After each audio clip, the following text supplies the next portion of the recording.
ठीक है।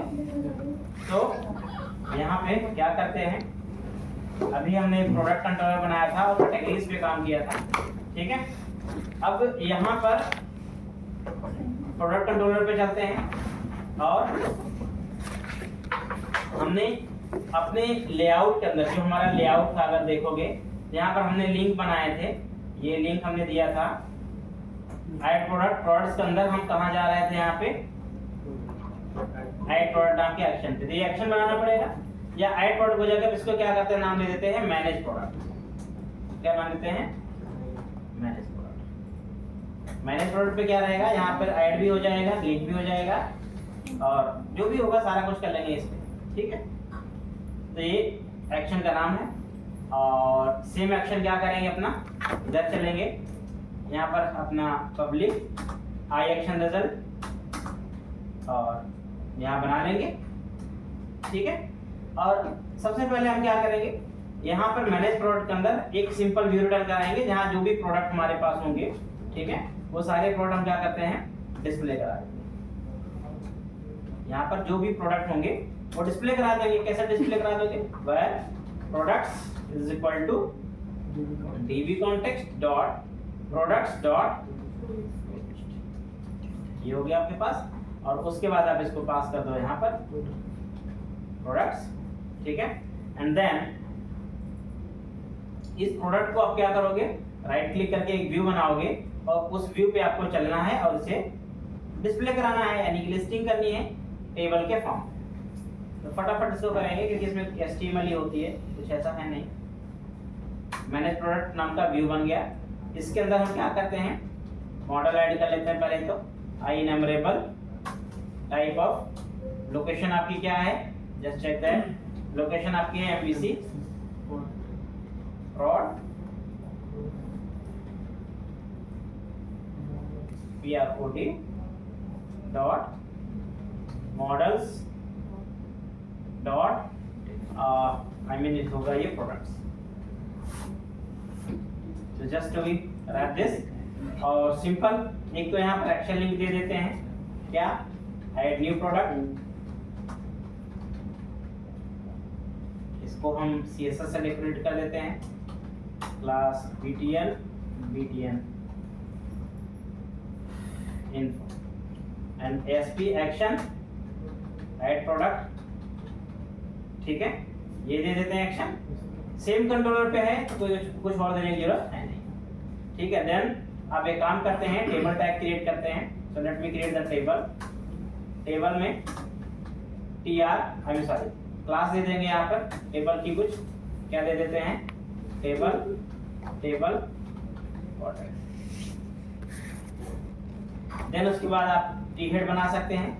T head के अंदर TR और TH में अपन लोग यहाँ पे क्या देते हैं, प्रोडक्ट का ID, जितने भी आपके पास कॉलम है वो सारे कॉलम यहाँ पर ऐड कर लो।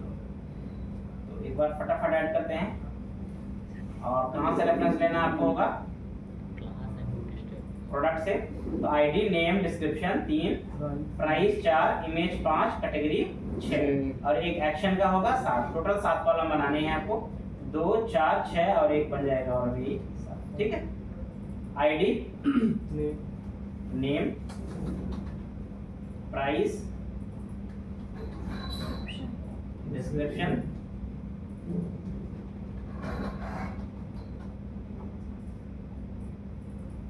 इमेज और क्या था,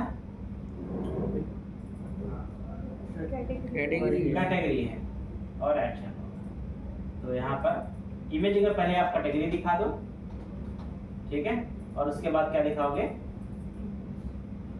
इमेज, और फाइनली आप यहाँ पर परफॉर्म करेंगे एक्शन में हमारे एडिट के और जो डिलीट के कॉलम होते हैं वो हो जाएंगे, ठीक है। देन उसके बाद यहाँ पर अपना टी बॉडी के अंदर अपना आप चलाएंगे लूप, फॉर ईच, पता ही है, वेयर रो इन, कहाँ से आएगा डेटा, मॉडल, ये होता है। उसके बाद TR और फाइनली क्या बनाते हैं आपको, TT।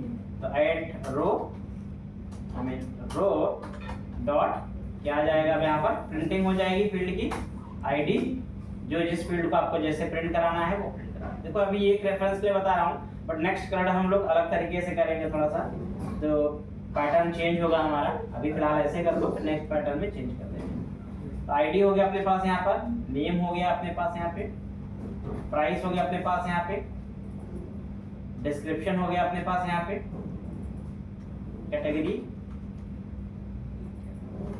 इमेज, और एक लास्ट कॉलम होगा एक्शन।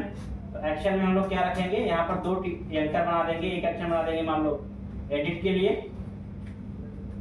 ठीक है, और एक बना देना आपको यहाँ पे है डिलीट, ठीक है। आइकन भी लगा सकते हैं आप फॉन्ट ऑप्शन का। इसमें हम क्या करेंगे, क्लास दे देंगे, मान लो एक हमने दिया मान लो BTN, BTN SM, BTN danger, और सेम चीज आप इसमें लगा दो,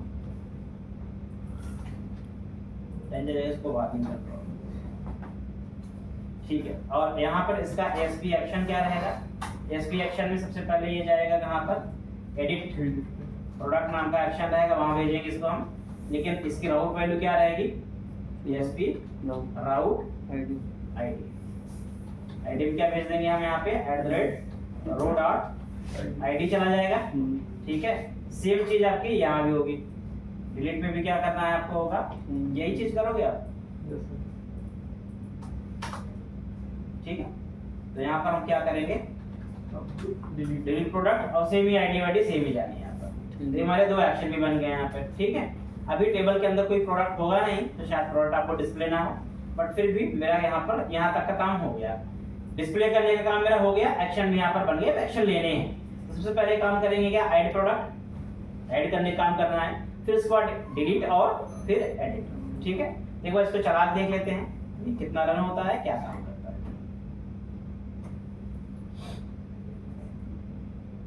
मैनेज प्रोडक्ट, अभी ये जो प्रोडक्ट आपके पास थे यहाँ पर डिस्प्ले हो गए, मैं 100 के उसमें ले जाता हूँ परसेंटेज में, तो ये आपके प्रोडक्ट करंटली जो हैं सिस्टम के अंदर वो आपके दिख रहे हैं यहाँ पर, ठीक है। ये 3 प्रोडक्ट थे, सब दिख रहे हैं, बट यहाँ प्रॉब्लम एक चीज में होगी आपको, एक तो इमेज आपकी सही नहीं आ रही होगी, दूसरा आपके पास क्या नहीं आ रहा होगा, कैटेगरी, ठीक है। ये दो चीजें जेन्युइन नहीं आएंगी। इमेज के लिए हमें सबसे पहले तो इमेज टैग में इसको रखना पड़ेगा IMG टैग में दिखाने के लिए, और दूसरा क्या करना पड़ेगा, इसके पाथ को भी करेक्ट करना पड़ेगा, क्योंकि पाथ सही नहीं रहेगा तो बाद में जब हम लोग डायनेमिक इमेज अपलोड करेंगे तो डायनेमिक जो पाथ जैसे कैटेगरी में ठीक किया था वैसे यहाँ भी ठीक कर देंगे, सेम पाथ हो जाएगा, उसका इशू नहीं रहेगा। फिलहाल के मैं इसको इमेज टैग में कन्वर्ट कर देता हूँ।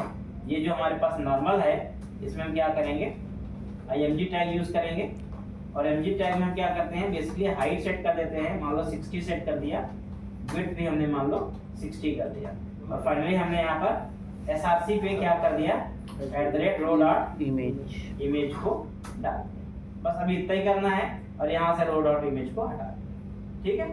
और अल्ट चाहे आप ऐड कर दो, अल्टरनेट एलिमेंट, तो नो इमेज ऐसे कुछ कर दिया मैंने, ठीक है। तो इमेज का तो काम मेरा यहाँ पे हो जाएगा, कोई इशू नहीं। तो मैनेज प्रोडक्ट, और अगर आप देखेंगे नो इमेज आ रहा है क्योंकि अभी पाथ करेक्ट नहीं मिल रहा होगा, उसको पाथ हम लोग बाद में ठीक कर लेंगे, ठीक है। दूसरी चीज है कैटेगरी, इंपॉर्टेंट चीज है कैटेगरी। कैटेगरी क्यों यहाँ पर नहीं आ रही है, क्यों नहीं आ रही है, क्योंकि कैटेगरी यहाँ पर फॉरेन की है, ठीक है।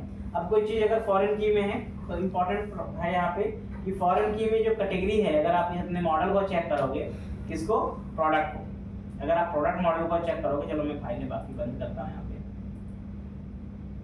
इसको बंद कर देते हैं, इसको बंद कर देते हैं, लेआउट को बंद कर देते हैं, इसको बंद करते हैं, ठीक है। तो अगर आप यहाँ प्रोडक्ट को चेक करोगे, प्रोडक्ट के अंदर आपके पास जो कैटेगरी है वो क्या है, यहाँ पे कुछ इस तरह से है, मॉडल है, ठीक है, रेफरेंस लगा हुआ है। सो वंस अगर मैं यहाँ पर मान लो मैनेज प्रोडक्ट चल करके सिंपली मैं बोलूँ कैटेगरी में, एक्चुअल कैटेगरी तो मॉडल है, डॉट करोगे तो नेम आपका दिखाई देगा, यहाँ पे नेम तो यहाँ पे आएगा, लेकिन फिर भी अगर मैं यहाँ पर अगर आपके पास डिस्प्ले कराऊं और देखने का प्रयास करें, तो यहाँ पर देखो मॉडल पे मैंने नेम दिखाने का प्रयास किया, लेकिन नेम में क्या हो रहा है, नल रेफरेंस का एरर आ जा रहा है, क्योंकि नेम मॉडल में डेटा मैप हुआ ही नहीं है, रेफरेंस तो लगा है लेकिन अभी हमने डेटा को गेट नहीं किया है। तो देखो जब कभी भी आप का डेटा फॉरेन की लगी होती है और डेटा आपको एक साथ चाहिए होता है, तो एसक्यूएल के अंदर हमेशा क्या यूज करते हैं भाई, अगर मुझे मेरा डेटा स्प्लिटेड दो टेबल के अंदर है और मुझे एक साथ डेटा चाहिए, यस सर, तो क्या करते हो? ज्वाइन लगाते ज्वाइन लगाते हैं। हो। यस सर, ज्वाइन लगाते हो। तो सेम चीज आपको यहाँ भी करनी पड़ेगी। आप यहाँ लिंक्यू में काम कर रहे हैं, आप एंटिटी फ्रेमवर्क यूज कर रहे हैं, तो ज्वाइन यहाँ भी लगाना पड़ेगा।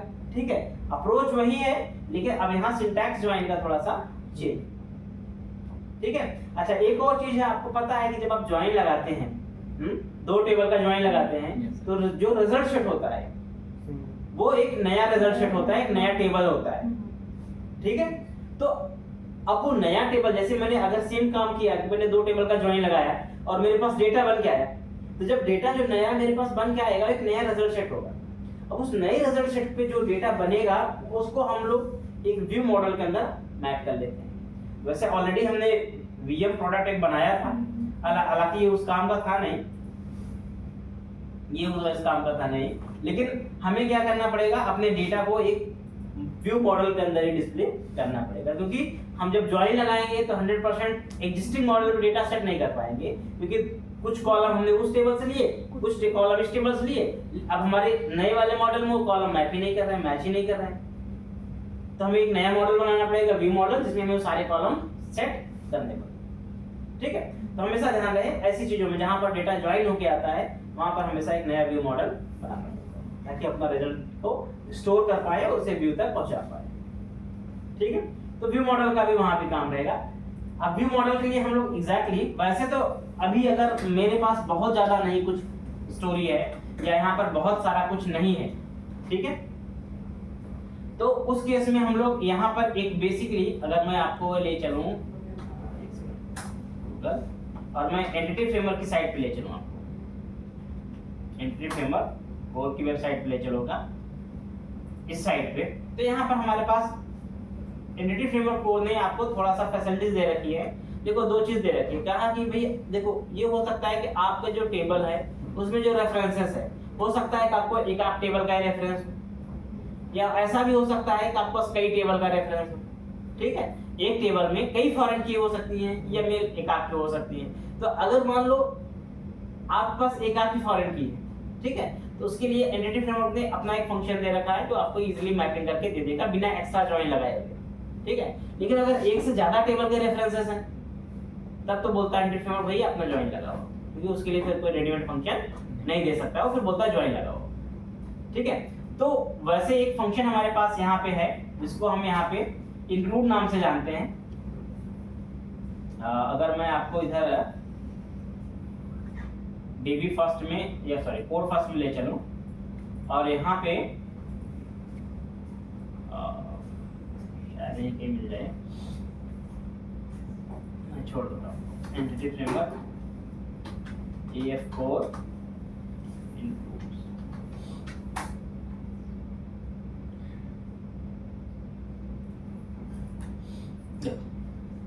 इंक्लूड नाम का अपने पास एक फंक्शन है।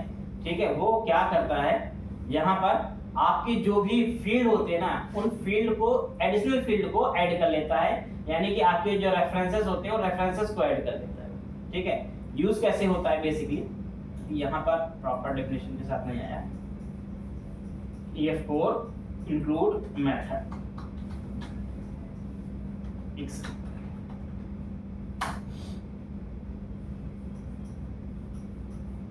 इसमें होना चाहिए, इसी में से निकालते हैं।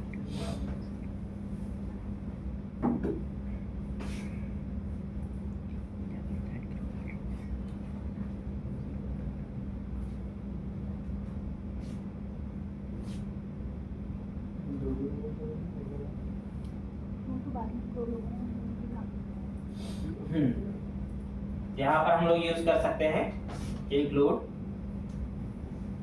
और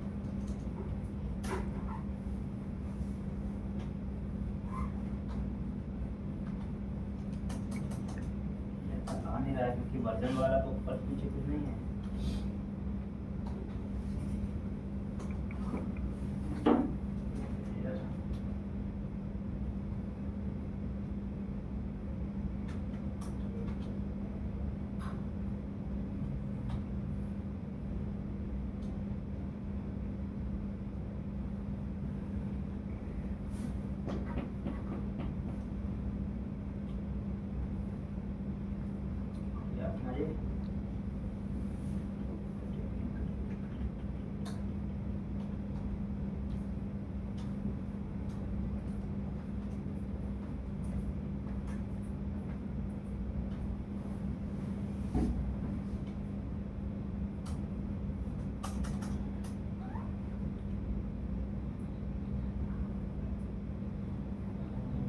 से अगर काम हो जाए अपना तो ठीक है, अदरवाइज थोड़ा सा मुश्किल हो जाएगी, क्योंकि फिर मुझे पूरी क्वेरी बतानी पड़ेगी आपको।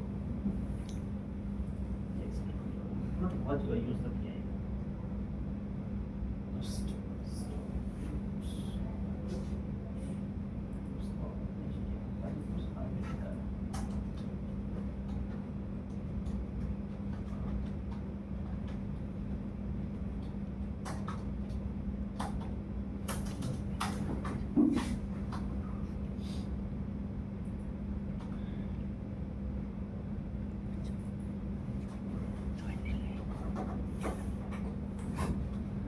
चल में ये है मेथड, बट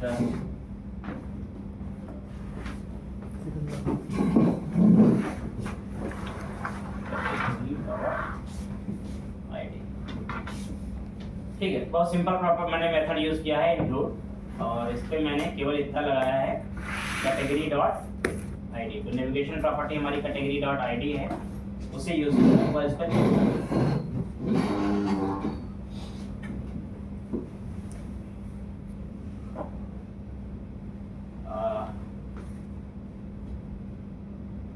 सेम है, एक बार चेक करेंगे प्रोडक्ट में कैटेगरी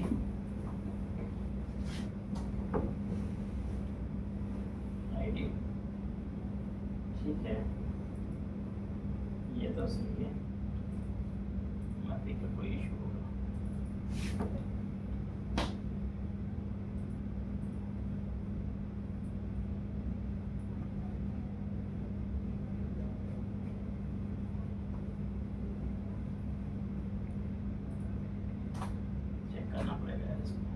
थोड़ा सही चीज है, लेकिन चेक करना पड़ेगा ये।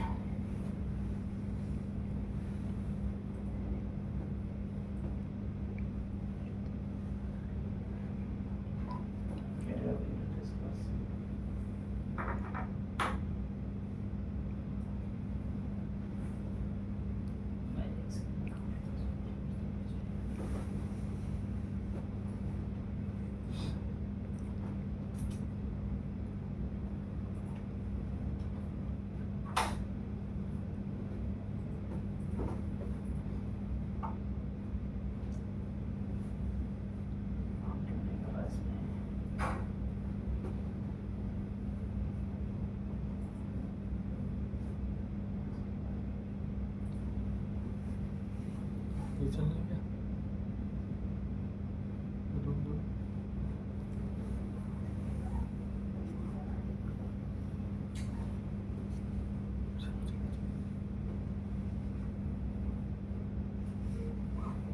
इसको पर्टिकुलर स्ट्रिंग में दे दिया था, ये मिस्टेक थी। ठीक है, बहुत सिंपल है। देखो क्या करना है कि जो आपकी फॉरेन की है, ठीक है, अभी एक तो तरीका होगा ज्वाइन का, जो आगे चल के मैं आपको ज्वाइन लगाना बताऊंगा, कैसे ज्वाइन लगाएंगे, लिंक क्यू के थ्रू कैसे लगाएंगे, वो अलग चीज है।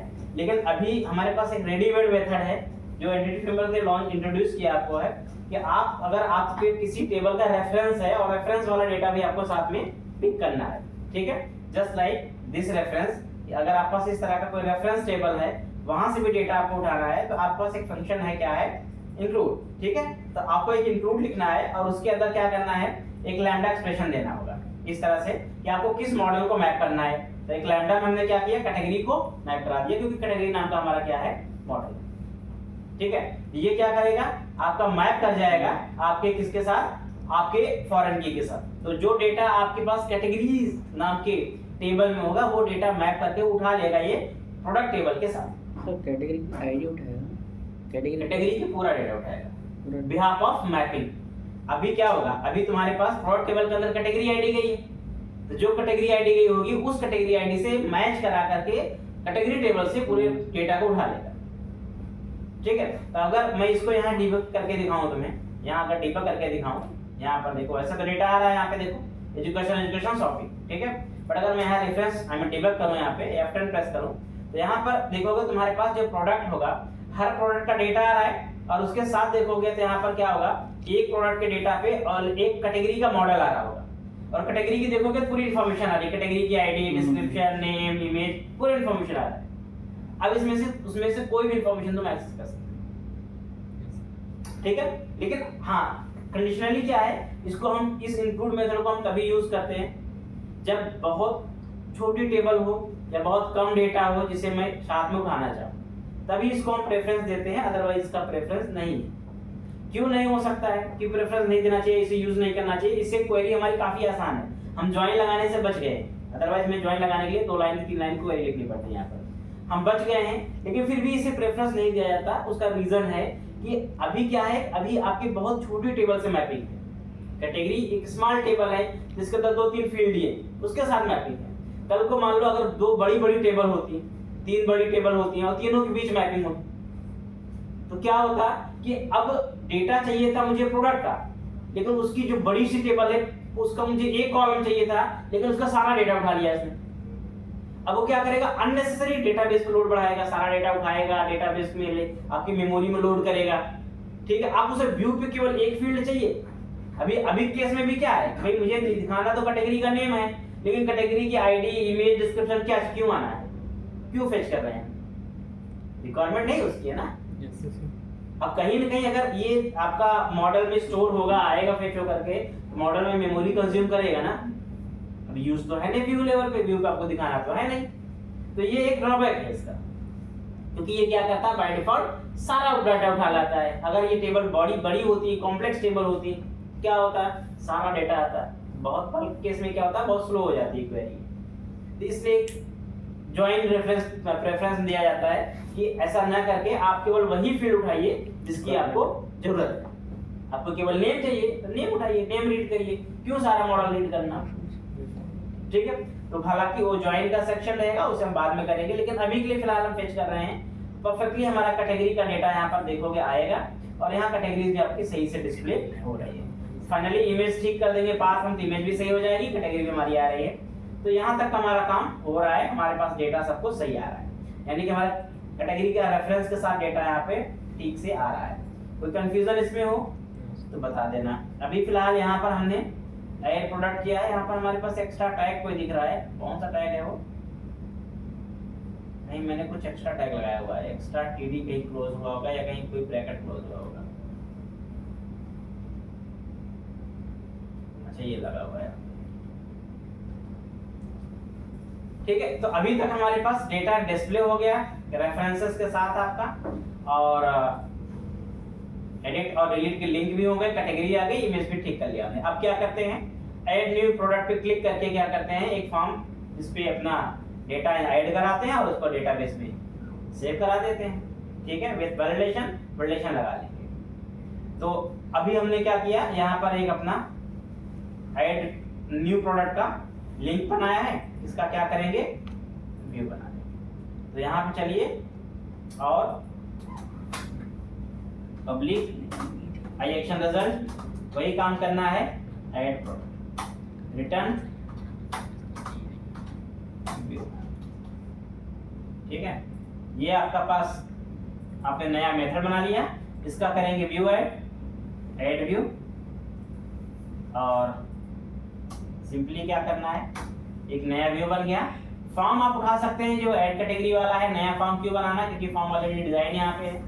ठीक है, तो आप सेम फॉर्म को कॉपी कर लो, यहाँ पेस्ट कर लो, चेंजेस कर लेना। ठीक है, नया फॉर्म बनाने की जरूरत नहीं है। अब यहाँ मॉडल चेंज होगा हमारे पास, क्योंकि यहाँ पर देखो अब हमारे पास प्रोडक्ट में भी इमेज है, हमें नया व्यू मॉडल चाहिए होगा। ठीक है, तो नया व्यू मॉडल पर डेटा हम रिसीव करेंगे, नए व्यू मॉडल को यूज करेंगे, और उसके बाद अच्छा कभी कभी ऐसा भी हो सकता है आप व्यू मॉडल नहीं बनाना चाहते हैं, तब भी आप डेटा रिसीव कर सकते हैं कंट्रोलर पे। ऐसा नहीं व्यू मॉडल नहीं बनेगा तो डेटा रिसीव नहीं होगा। कैसे रिसीव कर सकते हैं वो भी हम अभी तो मैंने कैटेगरी व्यू मॉडल बना के दिखा दिया, अब बिना व्यू मॉडल के लिख लेते हैं। मुझे व्यू मॉडल बनाना ही नहीं है, वैसे मुझे डेटा रिसीव करना है। ठीक है, तो मैं क्या करता हूँ, यहाँ पर व्यू मॉडल को हटा देता हूँ, रेफरेंस हटा दिया मैंने। ठीक है, यहाँ पर हमने कुछ चीजें ठीक कर दी। अभी यहाँ पर डिव लिया हमने ये, ठीक है, और ये रो है मेरा, रो के अंदर रो है 6 पे। एक काम करते हैं, इसको एक कार्ड के अंदर ले लेते हैं। Let me take the card and div class card header. ये आपका कार्ड किसका है, बूटस्ट्रैप का अपना एक h4 class card title add product ठीक है, and then here div class card body. Card body के अंदर आपके एलिमेंट्स हो जाएंगे। और ये जो बेसिकली कार्ड है ये हम किस में रखने वाले हैं, देखो ये जो हमारे पास 6 का आई मीन लोकेशन है ना 6 का, ये 6 का, इसके अंदर डाल देंगे इसको हम, ठीक है। और ये कार्ड को बंद कहाँ करेंगे, नीचे जहाँ पर मेरे फॉर्म क्लोज, क्लोज, ठीक है। और ये कार्ड के अंदर आएगा, थोड़ा सा सही लगेगा, बाकी कुछ है नहीं। बाकी आपके पास यहाँ पर ऐड कैटेगरी जगह पर यहाँ कहाँ जाएगा, ये ऐड प्रोडक्ट के मेथड पे जाएगा। मेथड अपना वही रहेगा, पोस्ट ही। आपको यहाँ चेंज क्या करने होंगे, प्रोडक्ट नेम, अपने फील्ड के नेम चेंज करने पड़ेंगे ना। तो आप यहाँ पर चेंज कर दो, पहले तो प्रोडक्ट नेम कर दो। अब मॉडल नहीं बना रहे हैं हम, बिना मॉडल के कर रहे हैं, मैं एसपी फाइल का इस्तेमाल नहीं करूंगा, मैं सिंपल क्या करूंगा, नेम दूंगा यहाँ पर, ठीक है। तो मैंने यहाँ पर नेम पे नेम लगा दिया। एसपी फॉर वैलिडेशन भी यहाँ यूज नहीं होगा, क्योंकि यहाँ पर हम लोग देखो जब मॉडल इस्तेमाल अगर नहीं करोगे, ध्यान रखें, मॉडल इस्तेमाल नहीं करोगे तो आप सर्वर साइड का जो वैलिडेशन वहाँ पे बना है ना, वो वैलिडेशन आप यूज नहीं कर पाओगे। जो हमने मॉडल से वैलिडेशन करके दिखाया ना कैटेगरी के लिए, ये वाला वैलिडेशन जहाँ पर हमने लगाया था, ये वीएम पे, ये सारे ये वाला वैलिडेशन आपने लगा पाओगे। फिर आपको क्या करना पड़ेगा, क्लाइंट साइड वैलिडेशन लगाना पड़ेगा, जावास्क्रिप्ट यूज करनी पड़ेगी, ठीक है। मोस्ट ऑफ केस में ऐसा होता है कि सर्वर साइड में जब हम लोग एपीआई वगैरह बना, मोस्टली एपीआई से काम होता है, तो एपीआई वगैरह जब बनाते हैं तो एपीआई से वैलिडेशन लगा देते हैं, प्लस फॉर्म पे नहीं लगाते, फॉर्म पे जो लगाते हैं डायरेक्टली हम लोग अपना क्लाइंट साइड लगाते हैं, जावास्क्रिप्ट लगाते हैं, jQuery यूज करते हैं, ठीक है। उस सिनेरियो को भी बाद में डिस्कस कर लेंगे। फिलहाल यहाँ चलते हैं, और आप चाहे आईडी दे सकते हैं यहाँ पर, इसकी आईडी हमने दिया यहाँ पर नेम, ठीक है, आईडी दे दिया आपने। यहाँ एरर आएगी ERR, ठीक है। और मैं यहाँ थोड़ा सा इसको ऐसे बनाता हूँ, तो यहाँ पे नेम ये दे दिया, ये इसका आईडी हुआ, ये नेम हो गया। और अब बाकी फील्ड भी आपको ऐसे ही बनाने पड़ेंगे। तो मैंने यहाँ पर आईडी था, प्रोडक्ट का नेम हो गया, प्रोडक्ट का प्राइस हो गया। तो price will be type of number and price ERR price, that's it, ठीक है। नेक्स्ट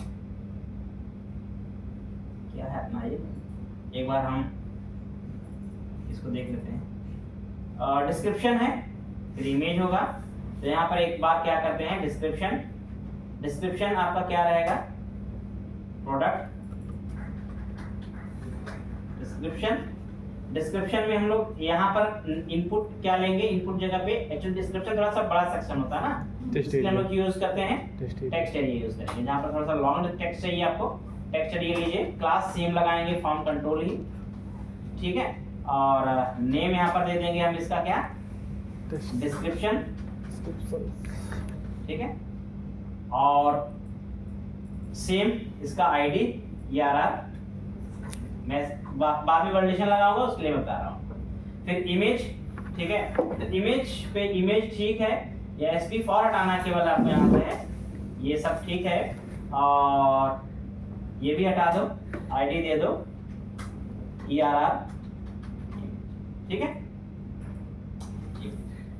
सर एक चीज, हाँ बोलो बोलो बोलो। तो ये नेम क्यों दे रहा है, नेम पे इमेज दे रहा है, नेम पर डिस्क्रिप्शन दे रहा है, नेम इक्वल टू इमेज क्यों दे रहा है? तो नेम क्या है, नेम फील्ड है जिससे आइडेंटिफाई करोगे फील्ड को। नेम ही होता है जो जब तुम्हारा फॉर्म, एक्चुअली तुम सोचो कि जब तुम क्लाइंट साइड से या फॉर्म को सबमिट करते हो तो सर्वर पे जाकर के डेटा कैसे कलेक्ट होगा। जब तुम्हारा डेटा क्लाइंट से जाएगा सर्वर पे तो कैसे जाएगा, किस फॉर्म में जाएगा, सर्वर कैसे रिसीव करेगा डेटा को, उसका कुछ तो टेक्निक होगा ना सिस्टम के अंदर, जैसे रिसीव होगा वो। भाई क्लाइंट क्या है, ब्राउजर है, ब्राउजर ने डेटा सबमिट कर दिया फॉर्म का, अब सर्वर रिसीव कैसे करेगा उसको। तो एक्चुअल में जो तुम्हारे फॉर्म में डेटा होता है वो डेटा होता है कलेक्शन, की वैल्यू पेयर में होता है, ठीक है। अब की वैल्यू पेयर में क्या होता है, की बनती है, तो की कैसे बनेगी, किस नाम से बनेगी, तो जो फील्ड का तुम नाम दोगे, नेम जो फील्ड होगा, एट्रीब्यूट होगा, तुमने फील्ड का जो नेम एट्रीब्यूट रखा होगा वही उसका क्या बनेगा, की बनेगा, और उसकी जो वैल्यू होगी उसके अगेंस्ट वैल्यू होगी।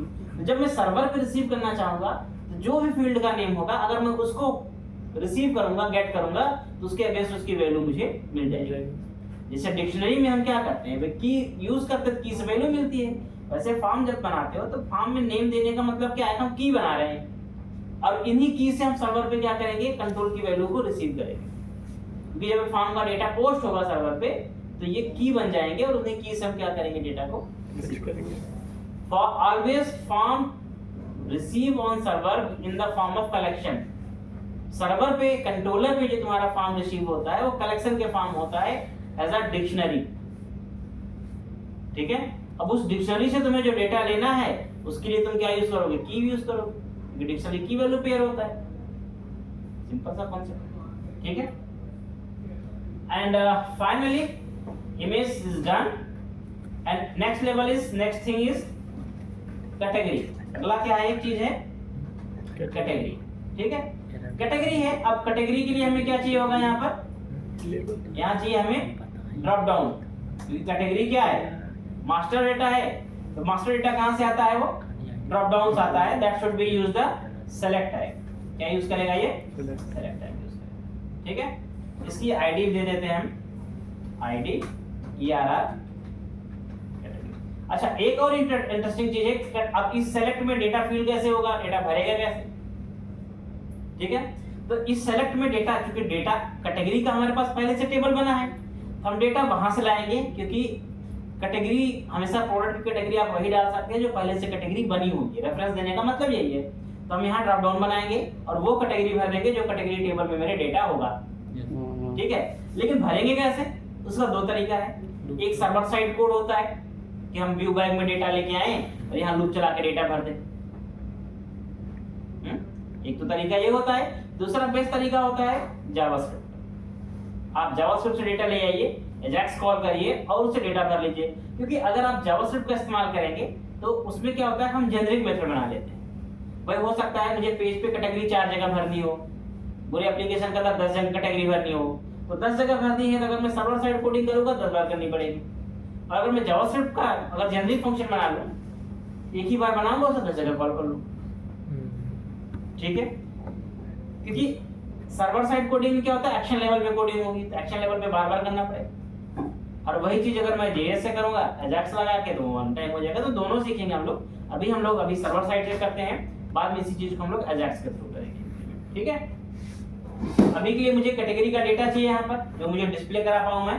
तो मेरे पास यहाँ पे जहां से मैं डेटा ला रहा हूँ, मैं सिंपली क्या करूंगा, एक व्यू बैग लूंगा, view bag dot category equal to db context dot categories dot, यही करते हैं। तो डेटा हमारे पास आ जाएगा यहाँ पे, और बस आपको यहाँ पे करना क्या है, प्रोडक्ट के अंदर यहाँ एक लूप चला देना है। ऑप्शन, वैसे मैं एक ऑप्शन बना देता हूँ, ब्लैंक कर ले तो सेलेक्ट का। ठीक है, और इसकी वैल्यू को क्या करते हैं, ब्लैंक कर देते हैं। उसके बाद यहाँ पर क्या करते हैं, वैसे तो आप चाहो तो यहाँ पर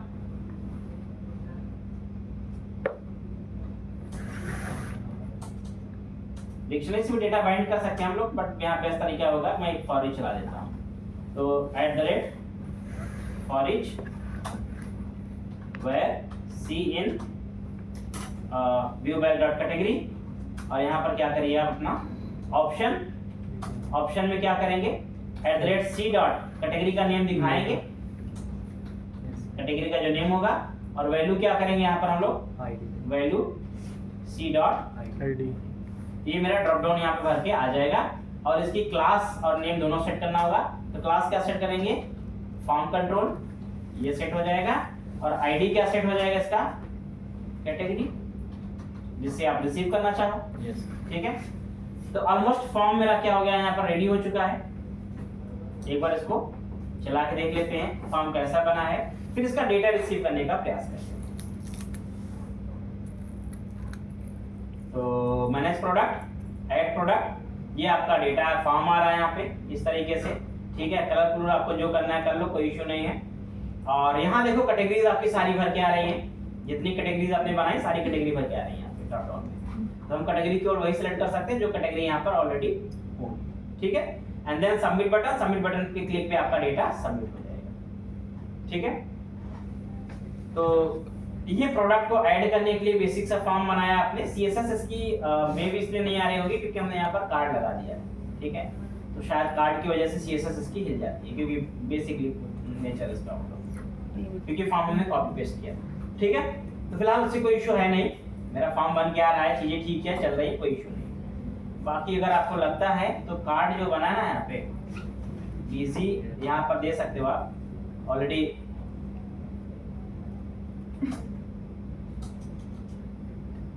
ग्रेडियंट लगाते हैं, जरा सा देखते दीजिए ग्रेडियंट क्या आता है।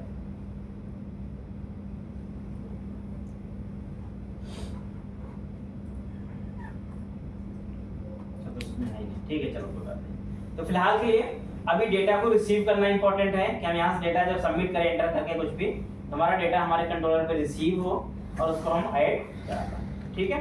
तो सबसे पहले हमें क्या करना पड़ेगा, उसके लिए एक पोस्ट मेथड बनाना पड़ेगा ऐड प्रोडक्ट का। तो कंट्रोलर पे चलो और सेम मेथड का एक पोस्ट बनाएंगे जैसे ये बना हुआ है, ठीक है। अब चूंकि देखो मॉडल इस बार हमारे पास नहीं है तो हम डेटा रिसीव कैसे करेंगे, इंपॉर्टेंट पॉइंट है। देखो एक तो चीज ये करनी पड़ेगी, मॉडल नहीं है तो डेटा रिसीव नहीं कर सकते, लेकिन हम हमारे पास मैंने बताया था आपको, इसके अलावा हमारे पास तरीका क्या होता है कि हम लोग मॉडल में न रिसीव करके यहाँ पर क्या कर सकते हैं, पैरामीटर ले सकते हैं, ठीक है। स्ट्रिंग हमने कहा नेम, हमने कहा स्ट्रिंग जो पैरामीटर के नाम सारे पैरामीटर, ठीक है, नेम हमने ले लिया। अब सीक्वेंस में जो पैरामीटर आपने यहाँ पर बनाए होंगे, जैसे कि आपने यहाँ पर बनाया नेम, ठीक है, देन आपने बनाया यहाँ पे प्राइस डिस्क्रिप्शन ना, यहाँ पर आपने बनाया है प्राइस, जो जो आपने बना रखे हैं सेम वे में आप उसे रिसीव कर लो, इससे भी आपका काम हो जाएगा, ऐसा कुछ इश्यू नहीं है। डिस्क्रिप्शन लेना है आपको है तो डिस्क्रिप्शन ले लो, एक बार इसको करके देखते हैं, उसके बाद डिबगर लगा करके फिर उसके बाद और आगे बताते हैं। फिर उसके बाद इमेज है, इमेज किस फॉर्म में आता है हमेशा, आई फॉर्म, आई फॉर्म, तो ये इमेज हो गया। और फाइनली कैटेगरी आपके पास क्या रहेगा, category show, you can receive the integer as a category, ठीक है। अच्छा, जो आपको इंटीजर लेना है या इंटीजर लेना, जो जैसे लेना वैसे लेना, क्योंकि मॉडल के अकॉर्डिंग प्रोडक्ट मेरे पास जैसे प्राइस क्या है, डेसिमल है, मैं इसको डेसिमल ही लेता हूँ, प्राइस को मैं डेसिमल लेता हूँ ताकि डेटा रिसीव आप इजीली। अब एक काम करते हैं, यहाँ तो ठीक है, इसको यहाँ ब्रेक पॉइंट लगा देते हैं और इसको एक बार चेक करते हैं, चेक कर।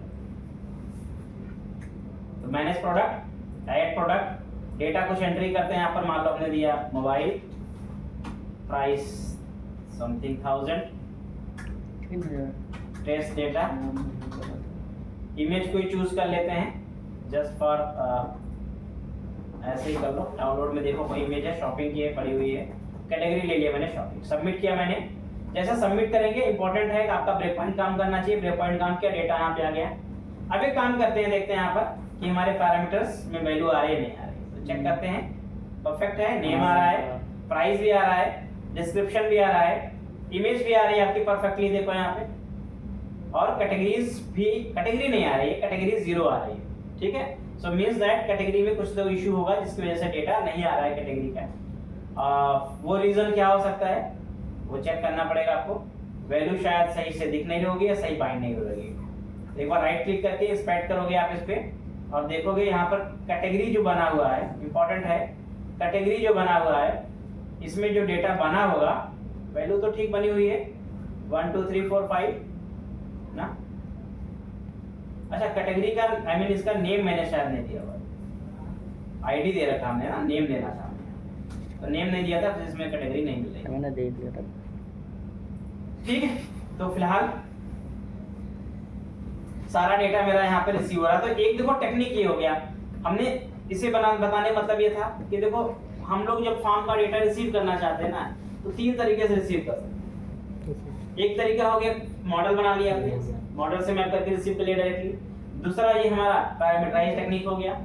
तीसरा एक तरीका और होता है, ठीक है।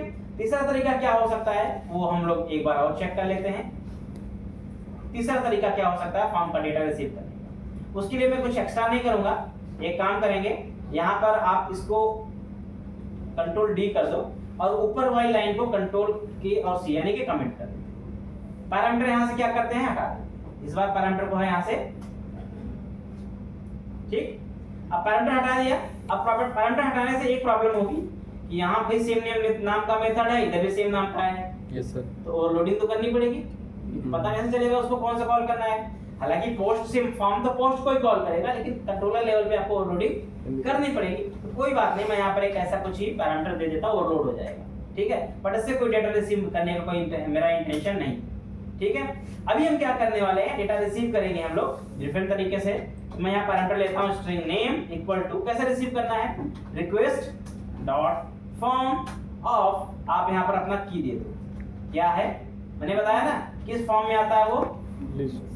कलेक्शन फॉर्म में आता है। कलेक्शन से डेटा रिसीव करने का यही तरीका होता है, की यूज करिए और की से आपको वैल्यू रिसीव हो जाए, ठीक है। रिक्वेस्ट डॉट फॉर्म, फॉर्म नाम का क्या है यहाँ पे, कलेक्शन है, ठीक है। तो उस कलेक्शन से अपनी जो भी वैल्यू है उसे आप रिसीव कर सकते हैं as a with the help of की। वैसे इंडेक्स भी यूज कर सकते हो इसमें, लेकिन इंडेक्स में क्या होता है कि फॉर्म जिस कंट्रोल जिस सीक्वेंस बने हैं, सीक्वेंस सही आपको देना पड़ेगा। नेम अभी जैसे क्या है कि भाई नेम मैं बाद में रिसीव कर सकता हूं, लेकिन अगर मैं इंडेक्स दूंगा तो पहला एलिमेंट है 0 पोजीशन पे आ रहा है तो 0 ही पास कर सकता हूं, मुझे 0 ही पास करना है, इंडेक्सिंग प्रॉपर करनी पड़ेगी, ठीक है। फिलहाल के लिए मेरे पास जितने फील्ड हैं, जैसे कि मैंने रिसीव किया यहाँ पर, सारे रिसीव कर लो आप। यहाँ पे आपको प्राइस चाहिए, प्राइस रिसीव कर लो, ठीक है। आपको डिस्क्रिप्शन चाहिए, आप डिस्क्रिप्शन रिसीव कर लो, ठीक है।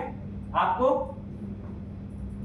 इमेज कैटेगरी चाहिए, इमेज को रिसीव करने का तरीका थोड़ा सा अलग होगा, ठीक है।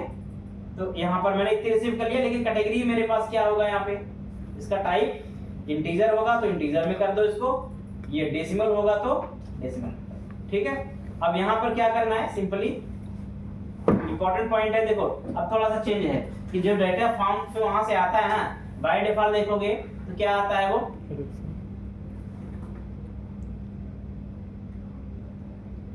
स्ट्रिंग आता है। फॉर्म से जो डेटा आता है ना, बाय डिफॉल्ट स्ट्रिंग आता है। अब आपको चाहिए डेसिमल में, तो अभी हमने सी शार्प में भी तो हम काम करते थे, कोई इनपुट लेकर यूजर से तो किस फॉर्म में आता था, स्ट्रिंग आता था। तो क्या करते थे, उसकी टाइपकास्टिंग करते थे, ठीक है। तो सेम कंडीशन में यहाँ भी क्या होगा कि जब डेटा फॉर्म से आप लोगे तो स्ट्रिंग में आएगा, आपको उसे डेसिमल बनाना है, इंटीजर बनाना है, क्या बनाना है, उसे क्या करोगे, कास्ट करोगे, अपनी जरूरत के हिसाब से कास्ट करना पड़ेगा, ठीक है। तो अपनी कास्टिंग को आप ध्यान रखेंगे। अब देखो एक इंपॉर्टेंट पॉइंट है कि हम डायरेक्टली कास्टिंग वैसे यहाँ भी लगा सकते हैं, चाहे तो कन्वर्ट डॉट टू डेसिमल लगा सकते हैं, कोई इशू नहीं है। लेकिन प्रॉब्लम क्या हो सकती है, प्रॉब्लम ये हो सकती है कि अगर मान लो किसी केस में उस फील्ड में डेटा आए नहीं ना, कन्वर्जन में क्या आ जाएगा, एक्सेप्शन आ जाएगा, क्योंकि वैल्यू तो रहेगी नहीं, कास्ट में इशू आ जाएगा। तो हमारा सही तरीका क्या है कि जस्ट पहले आप स्ट्रिंग में रिसीव कर लो, फिर उसे वैलिडेट कर लो, अगर डेटा सही आ रहा है तब से आप कास्ट कर लो, ठीक है। तो वो सही तरीका होता है। तो बेसिकली हम शुरू में क्या करते हैं, हम ज्यादा टेंशन न लेते हुए क्या करते हैं, बाय डिफॉल्ट उसको जो स्ट्रिंग आ रहा है ना, पहले स्ट्रिंग में रिसीव कर लो, बाद में कास्ट करके यूज कर ले, ठीक है। एंड सेम कंडीशन आप चाहे इसके साथ भी कर सकते हो जो कैटेगरी आ रही है। अब इमेज की बात करें अगर हम लोग, तो इमेज हम लोग किस में रिसीव करेंगे, आई फॉर्म फाइल में रिसीव करते हैं, ठीक है, इमेज को। अब इमेज हम ऐसे नहीं रिसीव कर सकते, इमेज रिसीव करने का तरीका थोड़ा सा चेंज होता है, ठीक है। तो यहाँ पर रिक्वेस्ट डॉट फॉर्म डॉट करेंगे, यहाँ पर एक आपका कलेक्शन होता है फाइल्स, फाइल्स हमेशा अलग आती है, ठीक है। फाइल्स, अब फाइल्स में से एक्चुअल में क्या होता है, एक फॉर्म के अंदर कई फाइल्स हो सकती हैं, तो फॉर्म जितनी फाइलें होंगी एक फॉर्म के अंदर ना, फाइलों का हमेशा फॉर्म अलग कलेक्शन बनाता है, यानी कंट्रोल का अलग कलेक्शन और फाइलों का अलग कलेक्शन। तो उस कलेक्शन में भी आपको की से ही फाइल को एक्सेस करनी होती है। तो फाइल्स ऑफ यहाँ पर मैं यूज करूंगा क्या, अपना जो भी मेरा, ठीक है। अच्छा, इसमें ये बोल रहा है भाई एक्सेप्शन आ सकता है, क्यों, क्योंकि मान लो अगर कलेक्शन में इमेज नहीं आई तो एक्सेप्शन आ सकता है। इसमें भी वैलिडेशन लगाना होता है कि भाई अगर फाइल्स मेरी जो लेंथ है वो ग्रेटर देन 0 है, आई मीन फाइल्स आ रही है, तभी मुझे ये चीज करनी चाहिए, ठीक है। नहीं आ रही है तो वो चीज आपको सुटेबल नहीं होता है, यानी कि उसके लिए आपको थोड़ा सा वैलिडेशन लगाने की जरूरत पड़ती है, ठीक है। कैसे कर सकते हो इस चीज को, बहुत सिंपल सा तरीका होता है। देखो सिंपल ऐसे यूज कर लो आप इसको, मैं यहाँ पर ऐसे लिख लेता हूँ, मैं यहाँ पर कंडीशन एक लगा देता हूँ, क्या लगा दूंगा condition, if request dot forms dot files dot length या काउंट, आप कर लो इसका काउंट चेक कर लो ग्रेटर देन 0। सो वंस अगर ये 0 से ज्यादा है तभी हम क्या करेंगे, फाइल को रिसीव यहाँ पे करने वाले हैं, अदरवाइज फाइल रिसीव नहीं करेंगे, दैट्स इट।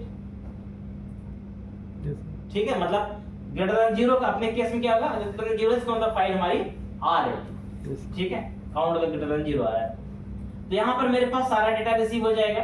अब उसको मुझे अपनी जरूरत के हिसाब से मॉडल में सेट करना पड़ेगा और फिर सबमिट करना पड़ेगा। फिलहाल डेटा देखते हैं मिल रहा है नहीं मिल रहा है, उसके बाद हम सेट कर लेंगे अपनी जरूरत के हिसाब से। इस तीसरे तरीकों को क्या कहते हैं सर? यूजिंग फॉर्म कलेक्शन, ये फॉर्म कलेक्शन है। Form collection. Add new product, यहाँ पर आप वही एक प्रोडक्ट ऐड कर दो, एक इमेज चूज कर लो, एक कैटेगरी ले लो और सबमिट। ठीक है, ये F10 करते हैं। यहाँ पर F10 करते हुए मैं यहाँ तक आया, देखो नेम में नेम आ गया, प्राइस में प्राइस आ रही है, डिस्क्रिप्शन डिस्क्रिप्शन आ रहा है, कैटेगरी में कैटेगरी आपका आ जाएगा, देखो 2 आ गया, और फाइल में आप देखोगे तो फाइल पे आपका आ रहा है। ठीक है, तो with the help of third method हमने इससे भी डेटा आपका रिसीव कर लिया। चॉइस इज योर, आपको तीनों में से क्या यूज करना है, क्या सूटेबल है। ठीक है, तो फॉर्म से रिसीव करने के डेटा 3 तरीका होगा। अब मुझे क्या करना है, डेटा सेव कराना है। तो आप डेटा सेव कराने से पहले चाहे वैलिडेशन लगा लो, प्रॉपर वैलिडेट कर लो, वैलिडेट होगा तो सेव करना, और उसके बाद आप डेटा को सेव करा दो। तो क्या करना है यहाँ पे, देखो सिंपली क्या करना है, पहले तो हम यहाँ पर अपना मॉडल बना लेंगे जिसमें मुझे डेटा सेव करना है। मेरा मॉडल क्या है, प्रोडक्ट है, तो product prod equal to new product. ठीक है, और इसमें हम क्या करेंगे, सिंपली अपना डेटा सेट करेंगे। तो name equal to name set कर दो, यहाँ पर नेम, ये नेम आ रहा है, prod.name नेम। ठीक है, and similarly description equal to description. ठीक है, and price is equal to price, but price में एरर आएगा यहाँ पे, we will do what, convert dot to, इसको हम क्या करेंगे, then category equal to convert dot to in 32 int में है ये। ठीक है, क्या है ये, कैटेगरी। सॉरी कैटेगरी में एक्चुअल में ये नहीं जाएगा, अभी यहाँ पे कैटेगरी में थोड़ा सा चेंज होगा। कैटेगरी में क्या जाएगा, यहाँ पर कैटेगरी रेफरेंस में है ना, मॉडल है, तो यहाँ पर हमें क्या भेजना पड़ेगा, कैटेगरी का मॉडल भेजना पड़ेगा। कैसे मॉडल भेजोगे आप यहाँ पे, बहुत ही आसान होगा उसके लिए, where cat equal to db context dot category, db context ये नहीं होगा मेरा, db context क्या चल रहा है यहाँ, db context dot category dot single artifact. एक कैटेगरी फाइंड करनी होगी मुझे, कौन सी कैटेगरी, जो आईडी मेरे पास यहाँ पे आ रही है। तो यहाँ पर क्या लेंगे हम, आईडी इक्वल टू कौन सी आईडी, यही कैटेगरी आईडी आ रही है ना, यहाँ पर क्या करेंगे, कन्वर्ट, अब इसे पहले से कन्वर्ट करके रखना पड़ेगा मुझे, क्योंकि यहाँ कन्वर्ट करने में वैसे दिक्कत, उसमें कोई दिक्कत नहीं, डॉट टू इन 32। तो ये मैंने कोड लिखा है कि मैंने कहा जो कैटेगरी आ रही है उस कैटेगरी के बेस में जो कैटेगरी का डेटा है एज अ मॉडल, उसे मैंने रिसीव कर लिया, उसमें लाके यहाँ पर सेट कर दिया। अब फाइनली क्या मेरे पास बच रहा है, इमेज बच रहा है। तो इमेज कैसे आएगा, इमेज में वही होगा, अपलोड फाइल का आपने लिया हुआ है और उसमें क्या पास कर देंगे, अपना आप इमेज पास कर देंगे। ठीक है, जो आपके पास इमेज है वो आपके पास यहाँ पे चला गया, और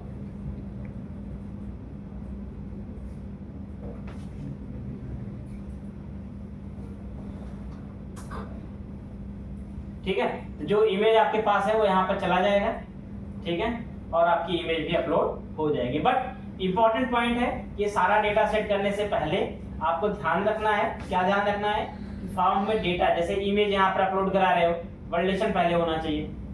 बाय मिस्टेक डेटा नहीं आया तो यहाँ एरर आ जाएगी 100%। Make sure before doing all this, बस 2 मिनट रुको।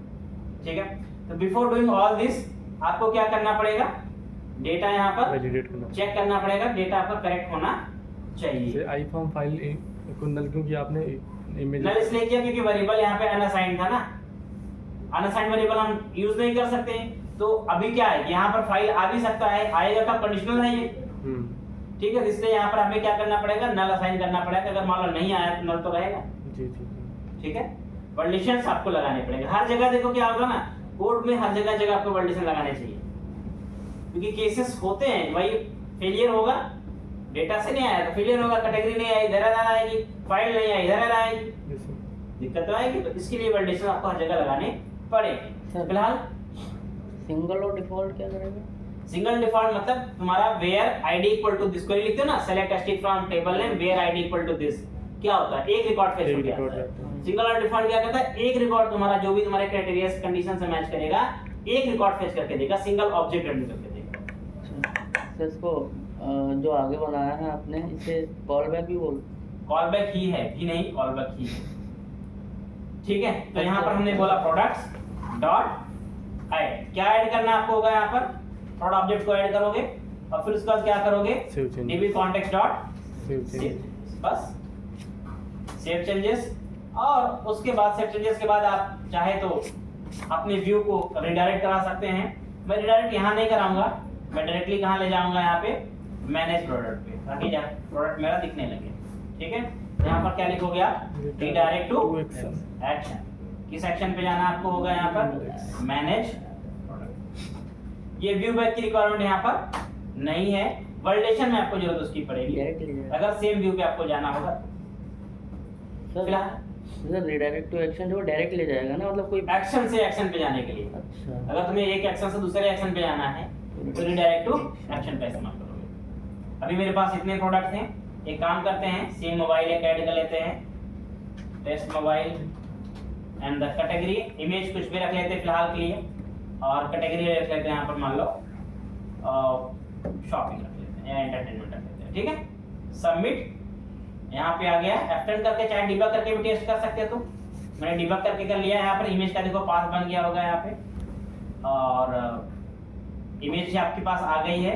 यहाँ पर आपका इमेज का देखो पाथ प्रॉपर आ गया होगा जब आपकी इमेज अपलोड हुई होगी। सेव चेंजेस में सब कुछ सेव, और फाइनली अगर आप देखोगे तो आपका यहाँ डेटा ऐड आ गया, टेस्ट मोबाइल डेटा आ गया यहाँ पे, Yes. ठीक है। इमेज अभी नहीं दिख रही होगी, रीजन है पाथ सही नहीं पाथ है, सही। ठीक है। तो पाथ अगर एक बार मैं ठीक कर दूंगा तो शायद मेरी इमेज यहाँ पर सही से दिखने लगेगी। अभी चेक करते हैं पाथ क्या यहाँ पे दिख रहा है। तो इमेज का पाथ अगर देखेंगे तो ये दिख रहा है, बस कुछ नहीं करना है इसमें होगा। इमेजेस का पाथ तो सही है, केवल आपको यहाँ पर एक ये दिख रहा है ना यहाँ पे, यहाँ पर आपको एक फील्ड का साइन यूज करना पड़ेगा, रिलेटिव मैपिंग करनी पड़ेगी, बाकी इमेज आपकी दिखने लगेगी। इमेज आती है, ठीक है। इमेज भी आ रही है, प्रोडक्ट क्रिएट हो रहा है, दैट्स इट, गुड। प्रोडक्ट आपका बन तो रहा है, क्रिएट तो हो रहा है, बट प्रॉब्लम अभी यही है कि अगर मैं यहाँ पे कुछ करूँ ना और सबमिट कर दूं, मेरे वैलिडेशंस क्या हो जाएंगे, फेल हो जाएंगे, कोड में एरर आ जाएगी, ठीक है। तो अब इंपॉर्टेंट है यहाँ पर बिना वैलिडेशन के कोड आपको नहीं करना है, you need to be good validation, ठीक है। तो हम वैलिडेशन क्लाइंट साइड से भी यूज करेंगे और सर्वर साइड से, दोनों साइड से वैलिडेशंस आपको लगाने हैं, ताकि किसी भी केस में अगर कुछ इशू है वैलिडेशन सर, आपका काम करेगा। सर प्रोडक्ट में जब हम वो करा रहे थे ना, क्या वारंटी, तो सर एक वर्ड होता है वर्चुअल लगा रहे थे, मतलब लगता है पुराने एंट्री पे अब नहीं लगता, अब नहीं लगता ना? पुराने वर्जन में लगता था एंट्री पे मैपिंग ही होती थी, वर्चुअल मैपिंग होती थी। आपके एंट्री पे में डिफॉल्ट वर्चुअली मैप करता है। सर सर्वर साइड वैलिडेशन कैसे यूज करेंगे? कस्टम तरीका यूज करेंगे सर्वर साइड वैलिडेशन के लिए, वही जो मैंने बताया था, व्यू बैक यूज करके कंडीशन लगाओ खुद की। जी। मॉडल तो यूज हो नहीं रहा है यहाँ पे, जब मॉडल नहीं यूज करोगे तो आपको उस केस में ये वाले तरीके अपनाने पड़ेंगे। ये देखो कंडीशन लगाई थी ना, व्यू बैक यूज किया था, ये सब चीज आपको यूज करनी है। हेल्पर्स जो हेल्पर्स होते हैं उससे अगर रिलेटेड उससे उसका यूज करके अगर वैलिडेशन यूज करेंगे तो उनको पहले भी मॉडल बनाना पड़ेगा। हाँ, तब तो भी मॉडल चाहिए। अगर आपको मॉडल वैलिडेशन करना है तो मॉडल के साथ ही चलना पड़ेगा। ये तो मैंने एग्जांपल इसलिए एक बता दिया, तुम्हें बिना मॉडल के भी काम पता होना चाहिए कैसे काम करते हैं। बाकी आइडियली तो हम क्या करेंगे, मॉडल यूज करें। मॉडल की आसान होती चीजें ना, इतना कॉम्प्लेक्सिटी नहीं होगी, इतना सारा कोड आपको नहीं लिखना पड़ेगा, ऑटोमेटिक मैप होकर डेटा आ जाता है। Yes, sir. वैलिडेशन करना फिर आसान रहेगा आपके लिए, वैलिडेशन में मैसेजेस हैंडल करना आसान होता है, बहुत कुछ आसान हो जाता है अगर मॉडल इस्तेमाल करते हैं तो। Yes, sir. इसलिए मॉडल ठीक है, बट जब कहीं कहीं मॉडल का एक साथ कॉम्प्लेक्सिटी होती है, मॉडल हैंडल नहीं हो पाता है, हमें ये भी चीजें यूज करनी पड़ती है। पता होनी चाहिए सारे तरीके। सर ये तरीका सही ये तरीका अच्छा है।